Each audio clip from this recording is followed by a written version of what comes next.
Venez vous relooker chez Luminel. Salon de beauté Luminel vous présente le journal.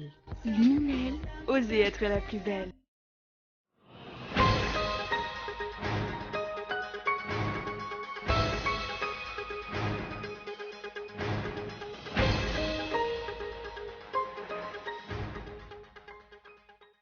L'association des Natifs du Sud lance un ultimatum d'une semaine aux responsables pour qu'ils fassent la lumière sur le meurtre de 2 des leurs à un bateau à Seine.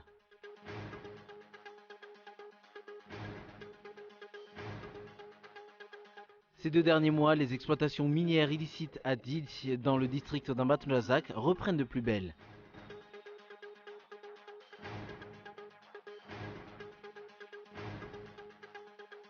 Le régime syrien accélère son offensive sur Alep-Est. Des centaines de soldats d'élite ont été déployés aujourd'hui sur le terrain. L'ONU redoute que la zone rebelle devienne un gigantesque cimetière.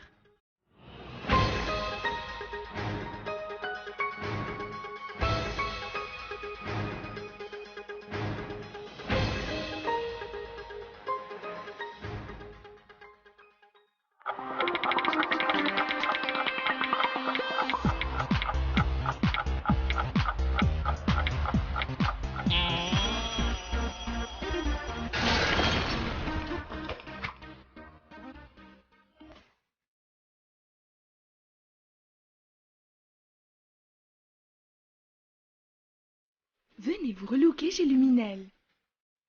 Luminel, coiffure tendance, extension cheveux, coloration, lissage brésilien, maquillage, extension cils. Pédicure, manicure, onglerie. Luminel Béorirk vers escalier 1 4 foot. L'avant-center, 4e étage, box 418. Luminel, osez être la plus belle.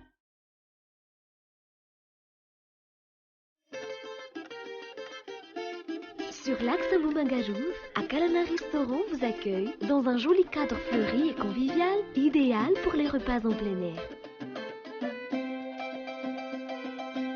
Avec une terrasse offrant une vue imprenable sur la colline, Akalana propose des mets malagas, de succulentes grillades et d'autres spécialités. L'endroit propose aussi différentes distractions, la pétanque, le ping-pong et divers jeux de société. Enfin, le local peut accueillir les anniversaires, fiançailles, baptêmes et diverses réunions. Akalan, mapa fichan ma Malagasy.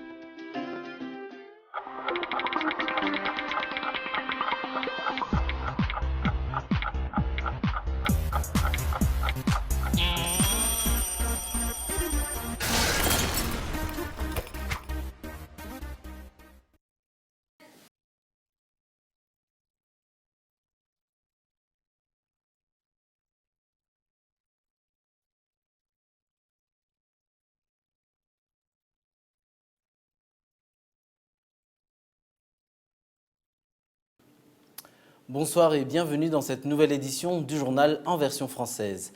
À la une ce soir, l'association des Natifs du Sud lance un ultimatum d'une semaine aux responsables pour qu'ils fassent la lumière sur le meurtre de 2 des leurs à un bateau à Seine. Elle prévoit de mobiliser plus de 2000 personnes sur place ce dimanche pour y découvrir la vérité. Reportage de Zoura Koutendjine. L'association des Natifs du Sud ont une nouvelle fois haussé le ton, quelques jours après qu'elle ait fait une déclaration réclamant la lumière sur le meurtre de 2 jeunes natifs du Sud à Ambouassar, dans la commune d'un bateau à Seine, dans le district de Soavnandjin. Un meurtre survenu à la mi-novembre. Les Anakandjouis ont accordé un délai d'1 semaine aux responsables étatiques pour solutionner ce problème. Nous lançons un appel au chef de l'État et au Premier ministre pour qu'ils résolvent ce problème dans les plus brefs délais en prônant le dialogue. Nous accordons aux différents responsables concernés par ce problème un délai d'1 semaine à compter d'aujourd'hui pour qu'ils trouvent des solutions. Passé ce délai, si aucune solution n'est trouvée, nous allons prendre des décisions les plus sévères à partir du 7 décembre et nous déclinons toute responsabilité sur ce qui s'ensuivra. Il faut que l'assassinat des natifs du Sud cesse. La vérité doit être faite sur cette affaire, poursuit Justin Tongas, président de Valoazmang, Bungulav. Rappelons que ces jeunes ont été lynchés à mort par le Fouknoul après avoir été accusés d'être des Daalou. Étant donné la conjoncture, des consultations devraient être menées selon le DFP ou Dinkawan Fanavutapirenen. Toutes les conditions stipulées par les articles 96 et 97 de l'accord de Cotonou étant réunies. Reportage de Muramanch.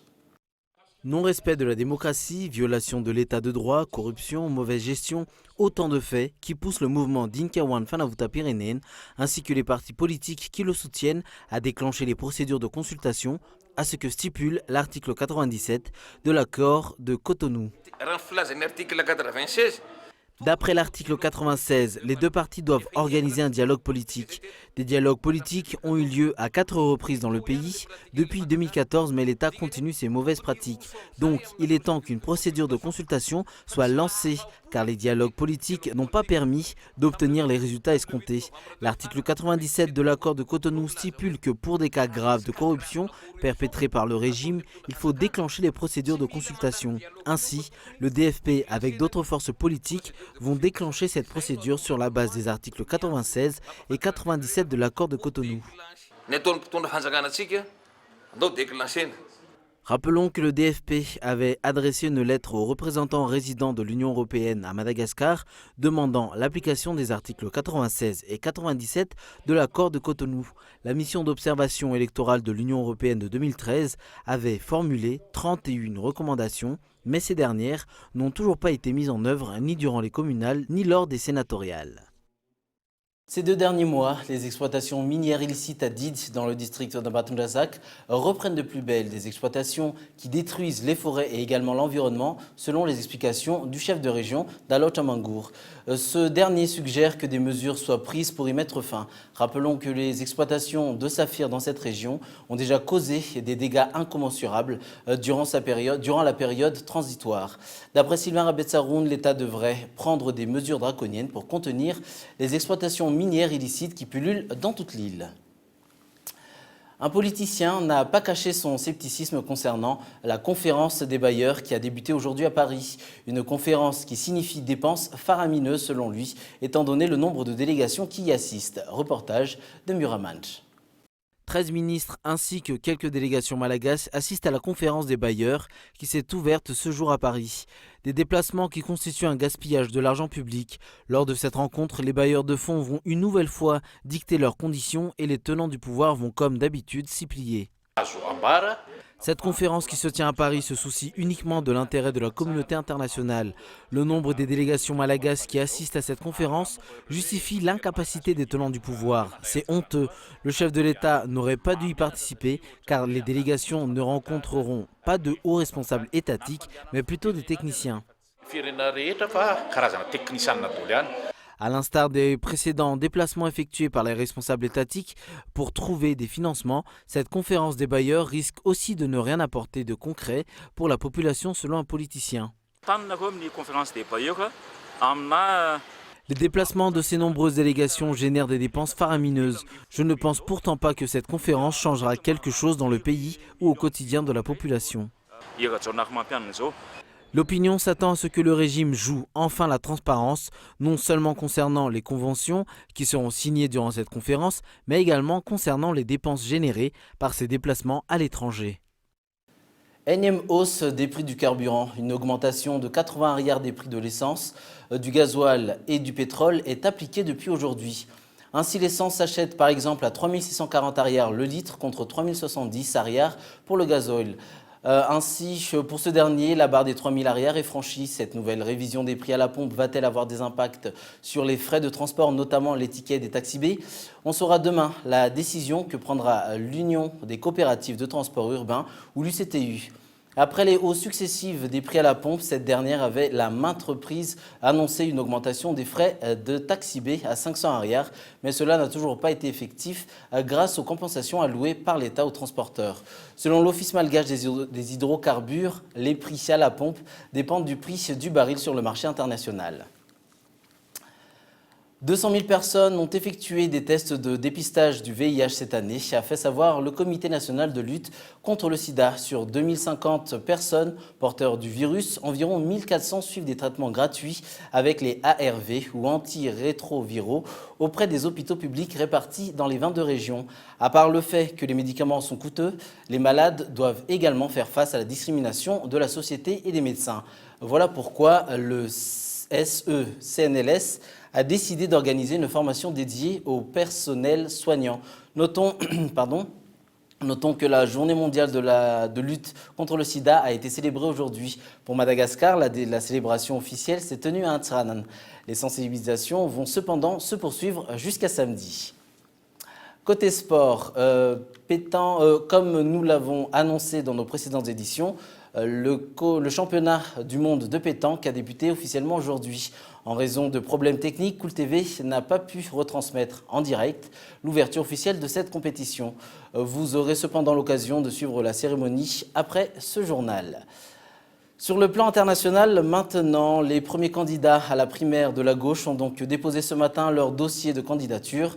C'est Arnaud Montebourg et Pierre Larouturouf qui ont ouvert le bal.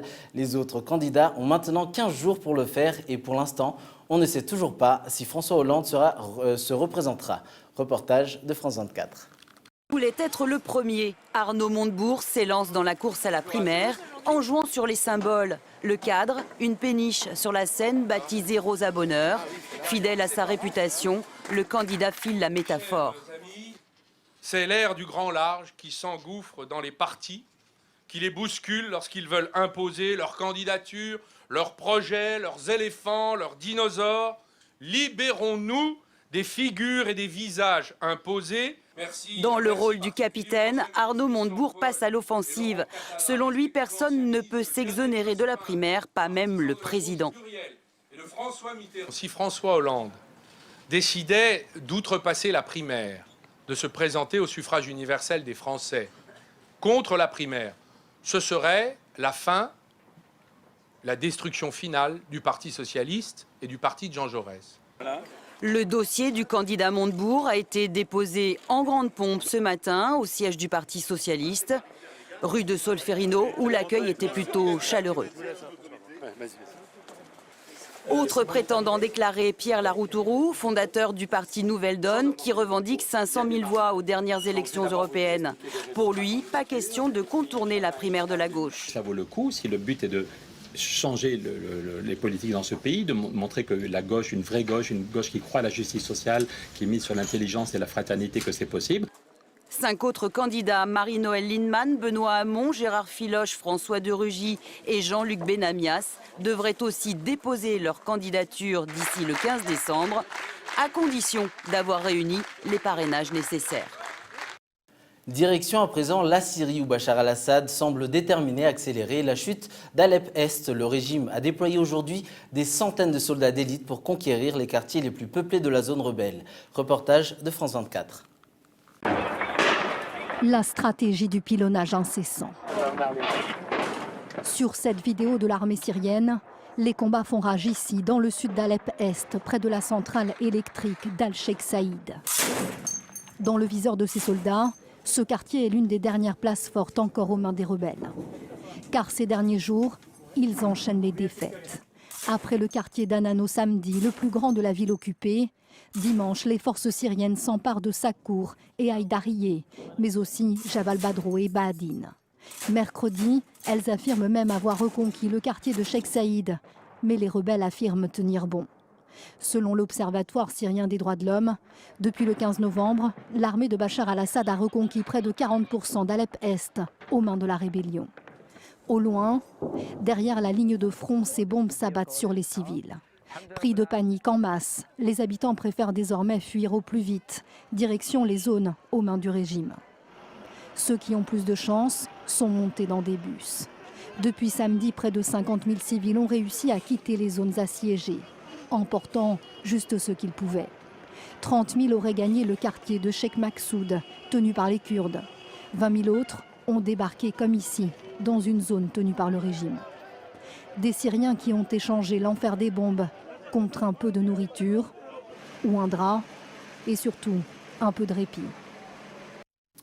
Je vous rappelle l'essentiel de ce journal. L'Association des Natifs du Sud lance un ultimatum d'1 semaine aux responsables pour qu'ils fassent la lumière sur le meurtre de deux des leurs à Ambatouassine. Ces 2 derniers mois, les exploitations minières illicites à Did, dans le district d'Ambatouazak, reprennent de plus belle. Et enfin, en France, les premiers candidats à la primaire de la gauche ont déposé ce matin leur dossier de candidature. Merci d'avoir suivi le journal jusqu'à sa fin. Comme je l'avais annoncé tout à l'heure, vous pourrez suivre la retransmission de l'ouverture du 47e championnat du monde, l'ouverture de la 47e championnat du monde de pétanque dans quelques instants. Sinon, prochain rendez-vous demain à 20h45. Au revoir.